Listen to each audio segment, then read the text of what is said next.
العالمين الصلاة والسلام على سيد الأنبياء والمرسلين وعلى آله الطيبين الطاهرين وعلى أزواجه الطاهرات أمهات المؤمنين وعلى سائر الصحابة والتابعين أجمعين. أما بعد أعوذ بالله من الشيطان الرجيم. بسم الله الرحمن الرحيم. استغفروا ربكم إنه كان غفارا. صدق الله مولانا العظيم.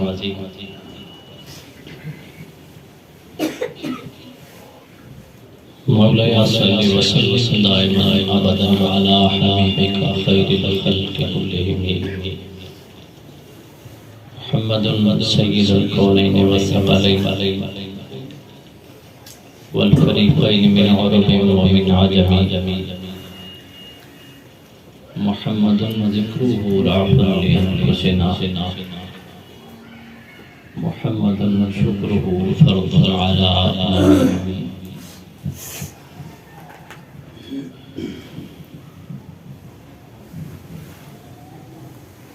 ابھی شدید بھائی کی زبانی یہ سننا ہے کہ ہماری اس ملک کی عالمی اسلام کی خوبصورت آواز بلا شبہ رسول اللہ صلی اللہ علیہ وسلم کے سچے عاشق وہ جو کلام پڑھتے تھے، جو نعت پڑھتے تھے، اس میں کوئی تصنع نہیں ہوتا تھا، کوئی لالچ نہیں ہوتی تھی. رسول اللہ صلی اللہ علیہ وسلم کی محبت میں ڈوب کر کلام پڑھنے والے اور نعت کی دنیا میں ایک خوبصورت ثناخوانی کے سر بکھیرنے والے ہمارے بھائی خالد حسین خالد اپنے محبوب کے در دولت پہ حاضر ہو چکے ہیں. اللہ کریم ان کی محبتوں کو قبول فرمائے. سرکار دو عالم صلی اللہ علیہ وسلم کی خصوصی شفقت، آپ کی خصوصی شفاعت، آپ کی خصوصی قربت نصیب فرماتے ہوئے جنت کی ابدی اور اعلیٰ بہار نصیب فرمائے. دوستان گرامی، ہماری یہ ماہانہ محفل اس میں کوشش ہماری یہی رہی ہے کہ اصلاح اعمال کے حساب سے، اصلاح احوال کے حساب سے کوئی نہ کوئی بات آپ کی گوش گزار کی جائے جو آپ کے لیے، میرے لیے، میرے تمام سننے والوں کے لیے دین و دنیا کی نفع کا باعث بن سکیں. اباب جی وقار ہم میں سے ہر شخص جو ہے وہ پریشانی کا شکار ہے، تنگی کا شکار ہے، اس طلب میں رہتا ہے کہ کسی طریقے سے اس کی پریشانیاں دور ہو سکیں، اس کی تنگیاں جو ہیں وہ دور ہو سکیں، اس کے دکھ اور مصیبتیں دور ہو سکیں. اس کے لیے بارہا میں بھی گفتگو کرتا رہتا ہوں. آج کی اس بزم میں بھی میں جو دو چار باتیں کرتا ہوں وہ اسی معاملے میں ہے کہ ہماری پریشانی کا حل اللہ رب العزت نے ہمارے پاس کیا رکھا ہے. ہم ویسے تو ہر ایک شخص سے پوچھتے ہیں کہ ہمیں فلاں پریشانی ہے، اس کی دوری کے لیے کوئی وظیفہ بتا دے، کوئی عمل بتا دے، کوئی معاملہ جو ہے وہ ہمیں بتائیں. لیکن اللہ کا قرآن ہمیں کیا بتاتا ہے اور ہمارے لیے ہدایت کی کون سی راہ جو ہے وہ ہمارے سامنے رکھتا ہے. جب ہم قرآن پاک کو دیکھتے ہیں تو قرآن مجید فرقان حمید میں سورہ نساء میں اللہ رب العزت ارشاد فرماتے ہیں ما اصابک من حسنۃ فمن اللہ وما اصابک من سیئۃ فمن نفسک، کہ تمہیں جو بھی اچھائی اس دنیا میں نصیب ہوتی ہے وہ اللہ تعالیٰ کا احسان ہے، اور جو بھی تمہیں برائی پہنچتی ہے وہ تمہاری اپنی کمائی ہے۔ اس کا مطلب ہے کہ ہمیں جو بھی خوشی ملتی ہے، جو بھی نعمت ملتی ہے، جو بھی ہماری زندگی میں سکون کا لمحہ آتا ہے وہ ہمارے ہاتھ کی کمائی نہیں ہوتی۔ ہم سمجھتے ہیں کہ جو ہمیں رزق نصیب ہوا ہے، جو ہمیں خوشی نصیب ہوئی ہے، جو ہمیں امتحان میں کامیابی نصیب ہوئی ہے، جو ہمیں عزت ملی ہے، جو ہمارے پاس مال آیا ہے، وہ ہمارے اپنے ہاتھ کی کمائی سے آیا ہے۔ اللہ کریم فرماتے ہیں کہ ما اصابک من حسنۃ فمن اللہ،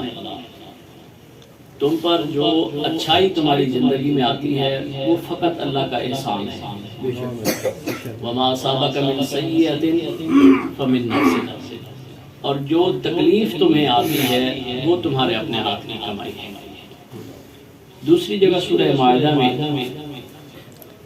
اللہ رب العزت ارشاد فرماتے ہیں وما اصابکم من مصیبۃ فبما کسبت ایدیکم ویعفو عن کثیر،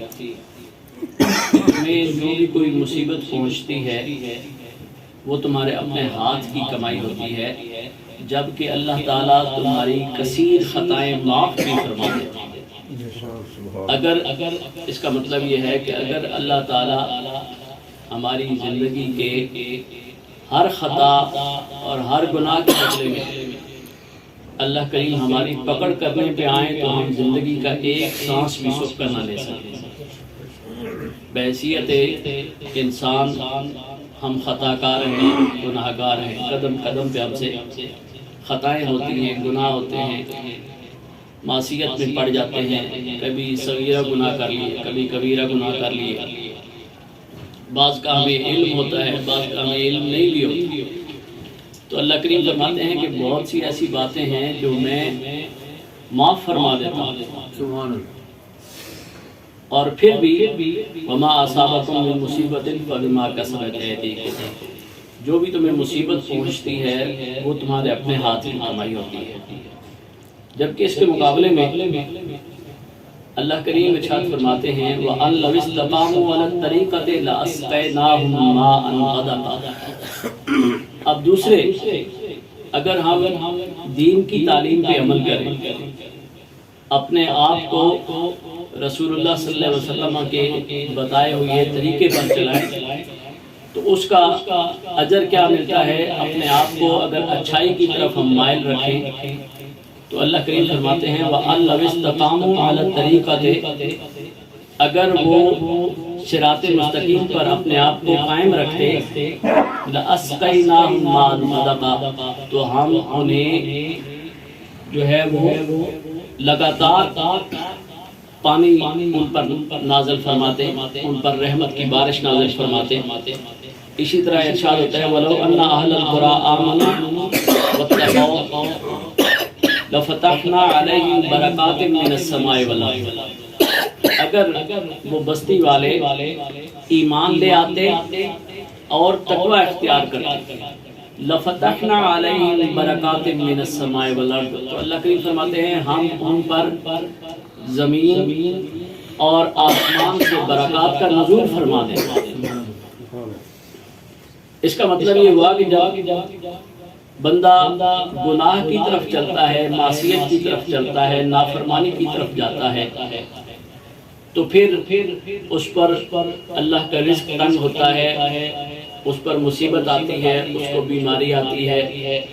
اس کی قلب سے جو ہے وہ سکون اٹھتا ہے،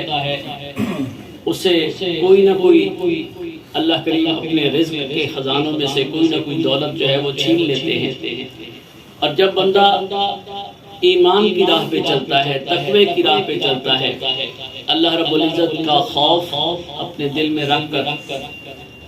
اپنے آپ کو گناہوں سے بچا کر زندگی گزارنے کی کوشش کرتا ہے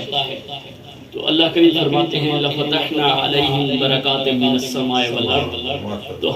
میں جو شخص میرا تقوی اختیار کرتا ہے میں اس پر زمین اور آسمان سے برکات کا نزول فرما دیتا ہوں۔ اسی طرح ہم دیکھتے ہیں کہ حضرت نوح علیہ السلام کی قوم آپ کے پاس آئی اور انہوں نے آ کر شکایت کی کہ اے نوح، ہم جو ہے وہ مارے گئے ہیں، ہماری کھیتیاں بنجر ہو گئی، ہماری عورتیں باندھ ہو گئی، ہم پر رزق کے دروازے بند ہو گئے، ہماری کھیتیاں جو ہیں وہ ویران ہیں، ہمارے گھر ویران ہو گئے ہیں، ہم پر بیماریوں کا نزول ہو گیا۔ تو حضرت نوح علیہ السلام نے کیا ارشاد فرمایا تھا؟ فَقُلْتُ اسْتَغْفِرُوا رَبَّكُمْ إِنَّهُ كَانَ غَفَّارًا۔ حضرت نوح علیہ السلام اپنی قوم سے کہنے لگے کہ اے قوم، استغفار کی کثرت کرو، استغفار کی کثرت کرو، اس وجہ سے کہ اللہ رب العزت گناہوں کے بخشنے پہ قادر ہے، وہ غفار ہے، بے شمار گناہوں کو بخش دیتا ہے۔ وہ جب بخشنے پہ آئے تو پھر وہ یہ نہیں کرتا کہ میں تمہارا ایک گناہ بخشوں گا، دو گناہ بخشوں گا۔ جب وہ بخشنے پہ آتا ہے تو انہو کان غفارا، وہ بے شمار گناہوں کو ایک لحظہ میں بخش دینے پہ، معاف کر دینے پہ قادر ہے۔ تو اس کی بارگاہ میں استغفار کرو۔ جب تم استغفار کی عادت اپنا لو گے، میری جو آج کی گفتگو ہے اس کا مقصد یہ ہے کہ اللہ رب العزت کی بارگاہ میں اپنے گناہوں سے معافی کی کثرت کریں، کثرت سے اللہ رب العزت سے اپنے گناہوں کی معافی طلب کیا کریں۔ کوئی گناہ آپ کے ذہن میں ہے کہ میں نے آج کیا ہے، یا آپ کے ذہن میں نہیں ہے، رات کو سوتے وقت اپنا احتساب کر کے جب بستر پہ لیٹے تو اپنا احتساب کر کے اللہ کی بارگاہ میں استغفار کریں۔ استغفار کی کثرت جتنی ہوگی اتنی زیادہ جو ہے وہ اللہ ہمارے گناہوں کی مغفرت فرمائیں گے۔ جب ہمارے گناہ معاف ہو جائیں گے تو ہم پر اللہ کی رحمتوں اور برکات کے دروازے کھل جائیں گے۔ یہ ایک آسان وظیفہ ہے، ایک آسان عمل ہے۔ دیکھیں رسول اللہ صلی اللہ علیہ وسلم کی ایک حدیث مبارکہ ہے کہ کریم آقا صلی اللہ علیہ وسلم کے پاس ایک شخص ہے، وہ حضرت ابن عمر رضی اللہ تعالیٰ عنہ فرماتے ہیں کہ رسول اللہ صلی اللہ علیہ وسلم نے فرمایا کہ صبح صادق جب طلوع ہو جائے، اس سے لے کر نماز فجر کی جو فرض نماز ہے اس کی ادائیگی سے پہلے جو شخص 100 مرتبہ سبحان اللہ و بحمدہ سبحان اللہ العظیم استغفر اللہ پڑھتا ہے تو رسول اللہ صلی اللہ علیہ وسلم نے فرمایا کہ رزق کے خزانے جو ہے نا وہ دوڑ کر اس کے پیچھے آتے ہیں۔ جو شخص سبحان اللہ و بحمدہ سبحان اللہ العظیم استغفر اللہ کا کلمہ صبح کی جب اذان ہو جائے اس کے بعد صبح کی جماعت سے پہلے 100 دفعہ پڑھ لے۔ اب یہ جو دو رسول اللہ صلی اللہ علیہ وسلم نے کلمے ارشاد فرمائے ہیں، ایک ہے سبحان اللہ و بحمدہ سبحان اللہ العظیم، یہ اتنی بھاری کلمات ہیں، کلمتان خفیفتان علی اللسان، یہ دو ایسے کلمے ہیں جو زبان پہ بولنے میں بہت آسان ہیں، بہت چھوٹے ہیں، بہت جلدی بولے جا سکتے ہیں، لیکن ثقیلتان فی المیزان، میرے آقا صلی اللہ علیہ وسلم نے فرمایا کہ میزان میں، ترازو میں، اللہ کے نزدیک یہ بڑے وزن والے ہیں۔ جب بندہ سبحان اللہ و بحمدہ سبحان اللہ العظیم کہتا ہے تو اللہ رب العزت اپنی رحمت کے دروازے کھول دیتے ہیں، اس پر راضی ہو جاتے ہیں۔ اور میں یہ بات بتانے لگا ہوں اپنی بات کے ضمن میں کہ کریم آقا صلی اللہ علیہ وسلم نے اس شخص کو رزق کی فراوانی کے لیے جو عمل بتایا وہ دیکھیں کہ وہی عمل ہے جس کے ذریعے سے ہمارے گناہوں کی بخشش ہوتی ہے۔ یعنی ایک حدیث مبارکہ میں آتا ہے کہ جب بندہ جو ہے وہ سبحان اللہ و بحمدہ سبحان اللہ العظیم پڑھتا ہے تو اللہ رب العزت سمندر کی جھاگ کے برابر اس کے گناہوں کو معاف فرما دیتے ہیں۔ تو رسول اللہ صلی اللہ علیہ وسلم نے اس بندے کو کہا کہ سبحان اللہ و بحمدہ سبحان اللہ العظیم اور ساتھ استغفر اللہ کا کلمہ ملا کر صبح 100 دفعہ پڑھ لیا کرو۔ اس کا فائدہ کیا ہوگا کہ سبحان اللہ و بحمدہ سبحان اللہ العظیم پڑھنے سے بھی تمہارے گناہ معاف ہو جائیں گے، اور استغفر اللہ کا کلمہ پڑھ کر جب تم اللہ تعالیٰ کی بارگاہ میں استغفار کرو گے اس سے بھی تمہارے گناہ معاف ہو جائیں گے۔ اور جب یہ کلمات پڑھنے سے تمہارے گناہ دھل جائیں گے تو وہ جو تمہاری راہ کی رکاوٹ بنے ہوئے تھے اعمال، اللہ کی رحمت کے نزول کے، اللہ تعالیٰ کی طرف سے برکت کے نزول کے، اللہ تعالیٰ کی طرف سے رزق کے نزول کی راہ میں جو تمہاری بدعمالیاں رکاوٹ بنی ہوئی تھی، جب وہ معاف ہو جائیں گی، وہ بدعمالیاں دھل جائیں گی، اللہ کریم کی طرف سے رزق کے دروازے کھل جائیں گے۔ سبحان اللہ۔ ہم میں سے ہر شخص جو ہے وہ پریشان ہوتا ہے کہ مجھ پر جو ہے وہ رزق کے دروازے تنگ ہیں۔ زیادہ پریشانی تو مال کی ہوتی ہے، لیکن یہ یاد رکھیں کہ اللہ تعالیٰ کے رزق جو ہے وہ صرف مال نہیں ہے، پیسہ اللہ کا رزق نہیں ہے، ایمان کی دولت اللہ کا بہت بڑا رزق ہے۔ رسول اللہ صلی اللہ علیہ وسلم کی محبت اللہ تعالیٰ کا بہت بڑا رزق ہے۔ یہ آنکھوں کے دیکھنے کی صلاحیت یہ بھی اللہ کا رزق ہے، کانوں کے سننے کی صلاحیت یہ بھی اللہ کا رزق ہے، یہ بولنے کی طاقت یہ بھی اللہ کا رزق ہے۔ اور جب اللہ ہماری آنکھوں کو اندھا کر دیتا ہے، ہمارے کان سننے کے لائق نہیں رہتے، ہماری زبان فالج زدہ ہو جاتی ہے، ہمارے ہاتھ کام نہیں کر سکتے، ہمارے پاؤں جو ہے وہ چل نہیں سکتے، پھر ہمیں اس رزق کی قدر ہوتی ہے۔ لیکن اس سے بہتر ہے کہ ہم کسی بڑی مصیبت سے پڑنے سے پہلے اب یہ استغفار کرنا جو ہے وہ اپنی عادت ڈال لیں، اور اپنے گناہوں کی مغفرت کا وسیلہ جو ہے یہ بناتے رہیں کہ ہم جتنا کثرت سے استغفار کریں گے اتنے اللہ تعالیٰ ہمارے گناہوں کی بخشش فرماتے جائیں گے، اور جتنی ہماری گناہوں کی بخشش ہوگی اتنا ہم پر اللہ تعالیٰ کے رزق کے دروازے کھولتے جائیں گے۔ ہمیں دین کی سمجھ نصیب ہوگی، ہمیں رسول اللہ صلی اللہ علیہ وسلم کا عشق نصیب ہوگا، ہمیں سنت کے مطابق چلنے کی توفیق نصیب ہوگی۔ یہ سارے رزق کے خزانے بند تب ہوتے ہیں جب ہم گناہ کی طرف مائل ہوتے ہیں۔ وَمَن يَتَّقِ اللَّهَ يَجْعَل لَّهُ مَخْرَجًا وَيَرْزُقْهُ مِنْ حَيْثُ لَا يَحْتَسِبُ۔ جو شخص اللہ کا تقوی اختیار کرتا ہے پھر اللہ تعالیٰ اس پر اپنے رزق کے دروازوں کو کھول دیتے ہیں، اور جس اللہ کریم فرماتے ہیں جس راہ سے اسے امید نہیں بھی ہوتی میں اس راہ سے اس کو رزق نصیب کرواتا ہوں، کیونکہ رزق تو اس نے دینا ہے، خوشی اس نے دینی ہے، اولاد بھی اس نے دینی ہے، عزت بھی اس نے دینی ہے، امتحان میں کامیابی بھی اس نے دینی ہے، مال و دولت کی فراوانی بھی اس نے دینی ہے، خوشحالی بھی اس نے دینی ہے، اولاد کی فرمانبرداری بھی اس نے دینی ہے۔ تو یہ تمام معاملات اس بات پہ موقوف ہیں کہ ہم گناہ نہ کریں، ہم خطا نہ کریں، ہم گناہوں کی زندگی کی طرف نہ جائیں، لیکن ہم بحیثیت انسان مکمل طور پر گناہوں سے بچ نہیں سکتے۔ گناہ کبیرہ سے بچیں گے، گناہ صغیرہ کا ارتکاب ہم سے ہو جاتا ہے، اور جب ہم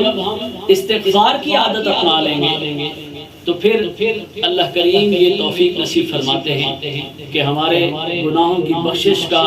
ایک ذریعہ بنتا چلا جاتا ہے، اور جب ہم پر گناہوں کا بوجھ نہیں رہتا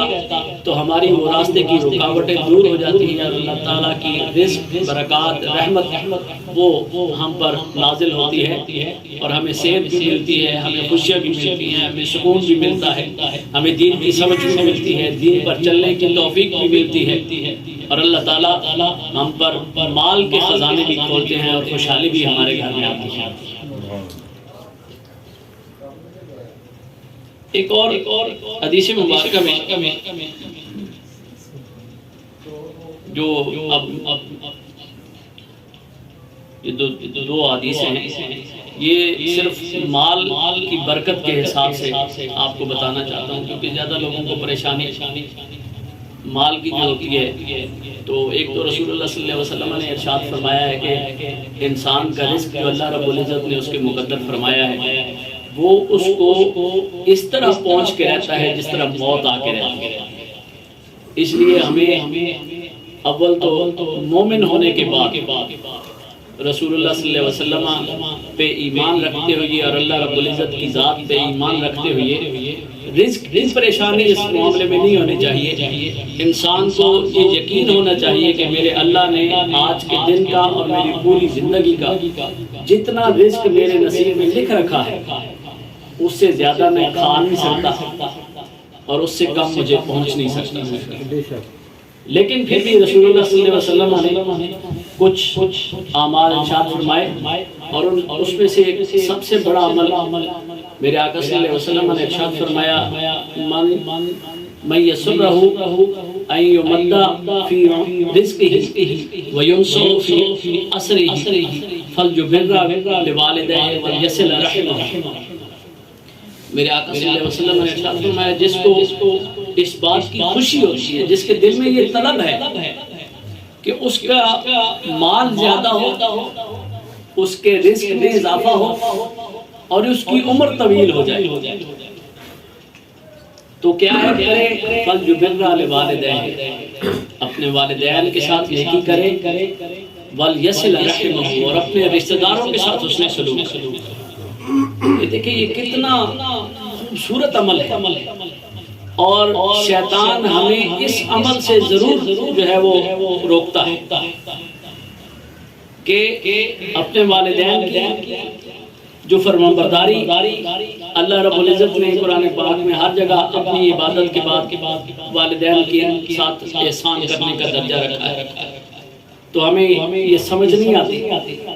کہ ہم والدین کی اطاعت کیسے کریں۔ چونکہ میں یہ دوستوں کو سمجھاتا ہوں کہ یہ والدین کی فرمانبرداری بالخصوص جب وہ بڑھاپے میں ہوتے ہیں اور ہم جوان ہوتے ہیں تو ان کی فرمانبرداری کرنا، ان کے سامنے سر جھکانا، ان کی بات کو برداشت کرنا، یہ عمل ہی اتنا مشکل ہے۔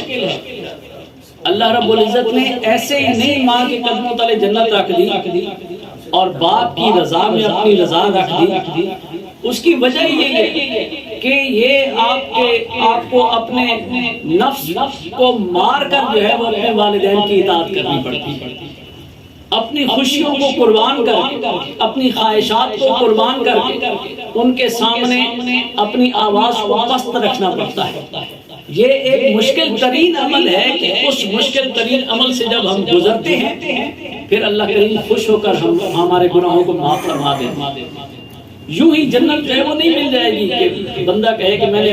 جو ہے وہ ماں باپ کو جو ہے وہ خوش رکھ لیا ہے اور اللہ نے وعدہ کیا ہے جس کے ماں باپ خوش چلے گئے تو اس کے لیے جنت ہوگی۔ یہ ایک بہت مشکل معاملہ ہوتا ہے، مشکل مسئلہ ہوتا ہے۔ اسی وجہ سے اللہ رب العزت نے ماں کے قدموں تلے جنت رکھی، باپ کی رضا میں اپنی رضا رکھی کہ آپ لوگ اپنے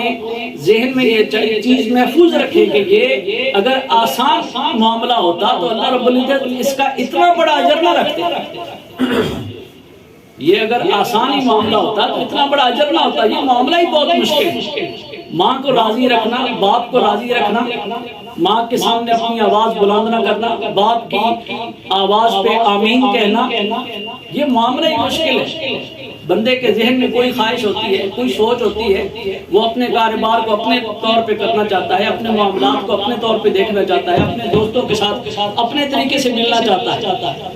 لیکن اس کا باپ پسند نہیں کرتا، اس کی ماں پسند نہیں کرتی۔ وہ کہتے ہیں ایسے چلو، اس طرح چلو۔ بندے کو اپنی خواہش، اپنی دوستی، اپنی خوشی قربان کرنی پڑتی ہے، تو جب وہ یہ قربانی دیتا ہے تو اس کے لیے اللہ کی رضا جو ہے وہ اس کا مقدر بنتا ہے۔ تو کریم آقا صلی اللہ علیہ وسلم نے فرمایا اپنے رزق میں اضافہ چاہتے ہو، اپنی عمر میں بہتری چاہتے ہو تو دو کام کرو، اپنے والدین کے ساتھ نیکی کرو، وَلْيَصِلْ رَحِمَهُ،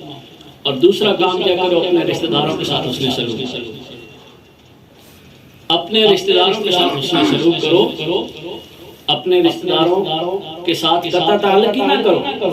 ان کے ساتھ رشتہ داری کو بڑھاؤ،